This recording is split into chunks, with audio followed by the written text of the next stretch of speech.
जब शिक्षा ही नहीं मिलेगी तो कहाँ से दहाड़ेगा वो। जब खाने के लिए पोषण नहीं मिलेगा, खाना नहीं मिलेगा, तो वो तो कुपोषण वाली जिंदगी, भुखमरी वाली जिंदगी जिएगा ही। उसमें बीमारियां पैदा होंगी, वो मर जाएगा। इस देश में लोगों को मारने की, सामूहिक मारने की प्लानिंग है सर। नमस्कार, मैं Kushen Singh, star news channel NS में आपका स्वागत है। इस वक्त जनपद अलीगढ़ के कलेक्ट्रेट परिसर पर और के गेट के सामने आप लोग तमाम लोगों को यहाँ देख सकते हैं। ये प्रदर्शन कर रहे हैं। इन लोगों का प्रदर्शन इस चीज़ का है कि जो बिजली है वो सरकार प्राइवेट हाथों में देने जा रही है। इन लोगों का कहना है कि जब ये बिजली विभाग जब प्राइवेट सेक्टर में चला जाएगा तो बिजली विभाग की जो दरें हैं वो अनाप शनाप वसूली जाएंगी और इनका जो नलकूप वगैरह है इस पर भी मनमानी ढंग से इन पर वसूला जाएगा। इसी के विरोध में तमाम पूरे देश के अंदर इन लोगों का प्रदर्शन जिला मुख्यालय और ब्लॉक स्तर, तहसील स्तर और ग्राम पंचायतों में भी चल रहा है। आइए इनसे बात करते हैं। मोदी योगी जे मतलब राजगद्दी पे बैठे, गरीबों का खून चूसने के लिए बैठे, मगर गांधी जी ने उनके तन पे कपड़ा नहीं था, बिल्कुल उनके तन पे कपड़ा नहीं था। उनको भारत को आजादी दी थी, मगर हमारे लिए मोदी योगी जी गरीबों के लिए खून चूस रहे हैं। आज हमारे मोबाइल में 200 रुपए नहीं होंगे तो हमारे यहाँ से बेटी के यहाँ से या कहीं से रिश्तेदारी से फोन आएगा तो हम सुन नहीं पाएंगे, क्योंकि पैसे नहीं है मोबाइल में, इंचार्ज नहीं है। इसी तरीका से बिजली ऑनलाइन हो जाएगी तो मगर हमारे घरों में अंधेरा हो जाएगा। तो मोदी योगी जी यही सोच रहे हैं कि गरीबों के लिए अंधेरा ही होना चाहिए और भूखे मरे। गरीब बच्चे नहीं पढ़ पाएंगे, न सुन पाएंगे, न कुछ नहीं कर पाएंगे हम। जी, संविधान में लिखा हुआ है, अधिकार लिखे गए हैं कि जिसके पास पढ़ने के लिए पैसे नहीं है उसको स्कूल में बुलाइए और उसको फीस माफी होगी, उसको किताबें भी मिलेंगी, उसको बही पाई मिलेगा। जी, ऐसा लिखा गया था और हमने खुद लिया है। हम खुद जो है वजीफे से पढ़े हैं, फीस माफी होती थी हमारी और हम वहीं से पढ़ लिख करके आए हैं, वकील बने हैं। यहाँ बाबा साहब के उस बयान का समर्थन कर रहे हैं जो बाबा साहब ने कहा था, शिक्षा वो शेरनी का दूध है, जितना पिएगा दहाड़ेगा। बिल्कुल बिल्कुल सही बात है। शिक्षा वो से अब 83 करोड़ लोग भुखमरी, अर्ध भुखमरी का जीवन जी रहे हैं। जी, ऐसा नेशनल सैंपल सर्वे की रिपोर्ट है, भारत सरकार की ही रिपोर्ट है। वो तो भारत सरकार का ही डिपार्टमेंट है जो सर्वे करता है, उसी की रिपोर्ट है। 83 करोड़ लोग भुखमरी, अर्ध भुखमरी के कगार पर हैं। जी जी, इसलिए ये बिजली का ही मामला नहीं है, शिक्षा का मामला है, स्वास्थ्य का मामला है, रोजगार का मामला है। तमाम ये जितना भी जो आज लोगों में असंतोष पैदा हो रहा है वो इसीलिए पैदा हो रहा है सर। बिल्कुल बिल्कुल। प्रणाम, एडवोकेट प्रदीप कुमार। क्या कहना चाहेंगे, जैसे कि तमाम संख्या में आप लोग जिला कलेक्ट्रेट के सामने आए हुए हैं और किस प्रकार की मांग है, किस प्रकार की मांग को लेकर के इतनी तादाद में लोग आए हैं? पहले तो आपके चैनल को आपको धन्यवाद देते हैं। हमारी मांग ये है कि जो सरकार वर्तमान में है, जी, केंद्र की या यूपी की, उत्तर प्रदेश की हो, ये सरकार है, यहाँ का जो मूल्यवासी है SC ST OBC और माइनॉरिटी, ये यहाँ के मूल्यवासी हैं। जो सत्ता में बैठे हुए विदेशी लोग हैं जी लोग, तो ये यहाँ की जनता को किसी भी तरह से परेशान करके और उनको उत्पीड़न करके यानी कि भिखारी बनाना चाहते हैं।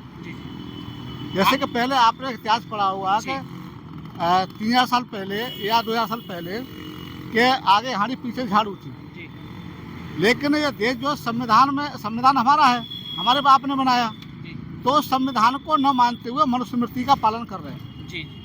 आज जो धरने, आज 75 जिलों में धरना है, तहसीलों में धरना है, ब्लॉकों में धरना है प्रदेश में। योगी जी UPPCL को प्राइवेट करके हमारी SC ST OBC माइनॉरिटी के अधिकारी कर्मचारी जो हमारा प्रतिनिधि है, जेई हो, AE हो, SDO हो, एक्शन हो, उनको खत्म करने का मामला, क्योंकि उसमें शर्त रखी है उसका ट्रांसफर नहीं होगा, वहीं रहेगा। आपने जो सत्ता पक्ष में जो बैठे लोगों को विदेशी कहा और बाकी लोग कह रहे हैं कि आप लोग ये सब देश वाले लोग हैं, इनको अलग से व्यवहार किया जा रहा है, ऐसा कैसे लग रहा है आपको? नहीं, ऐसा उनका व्यवहार से भी लग रहा है।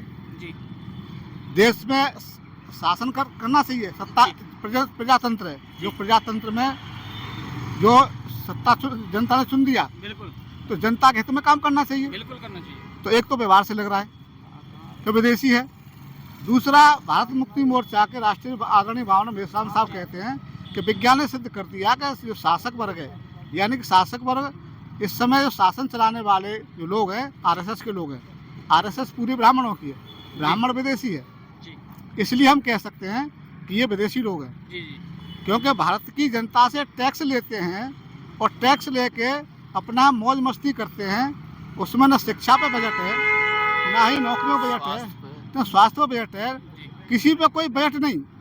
पार्लियामेंट में, विधानसभा में जनता के किसी भी अधिकार के बारे में कोई चर्चा नहीं होती। जी जी चाहे हमारा एमपी हो, हमारी एससी का हो, चाहे ओबीसी का हो, उनकी बस राम मंदिर ले लो, हिंदू मुस्लिम ले लो, कुंभ ले लो, इस पर बजट जाता है, इस पर चर्चा होती है। कहीं आप ऐसा कहना चाह रहे हैं कि जो वर्तमान सरकार है वो हिंदू मुस्लिम की, धर्म की, संप्रदाय की राजनीति कर रही है? बिल्कुल है, बिल्कुल है। भाई यहाँ कौन हिंदू है, कौन मुस्लिम है? सब यहाँ के मूल्यवासी हैं। जी एससी एसटी ओबीसी हिंदू थोड़ा ही है, यहाँ का मूल्यवासी है। पहले अछूत कहा जाता, सूत्र कहा जाता था, आज संविधान की जो पहचान है एससी एसटी ओबीसी की है, जी। उन्हीं लोगों को। आपने मनुस्मृति की बात कही कि मनुस्मृति के को फॉलो किया जा रहा है, ये लोग मनुस्मृति लागू करना चाहते हैं, कैसा लग रहा है आपको मनुस्मृति लागू हो रही है? मनुस्मृति ऐसी लागू हो रही है, मान लो पहले तो मैं मनुस्मृति के बारे में मनुस्मृति लिखा है कि एससी एसटी ओबीसी जो वर्तमान में कहा जाता है, इनको पढ़ने का अधिकार नहीं है। जी तो जो शिक्षा का प्राइवेट से करके जो प्राइमरी एजुकेशन थी, नींव थी बच्चे की, जी जो मौलिक अधिकार है, जी जन्म लेने के बाद, होश आने के बाद बच्चे को शिक्षा की आवश्यकता होती है, उसको खत्म कर दिया। धक्का पलट हो रहे हैं, पढ़ाई कुछ है नहीं, जी और पास ही कर जाए, अर्थ पास कर देते हैं, बिल्कुल। नाम लिखना नहीं जानता, तो मनुस्मृति है। और भी लोग हैं, इनके आपको बयान सुनवाता हूँ। क्या नाम है आपका? मेरा नाम दीपक देव है। क्या कहना चाहेंगे? इतनी संख्या में आप लोग यहाँ आए हुए हैं, निजीकरण का विरोध कर रहे हैं, क्या कहना चाहेंगे? ये देखिए, इस देश में जो संविधान है, उस संविधान के पहले ही पेज पर लिखा हुआ है जी कि हम भारत के लोग समता, स्वतंत्रता, बंधुता और न्याय पर आधारित समाज और राष्ट्र का निर्माण करेंगे।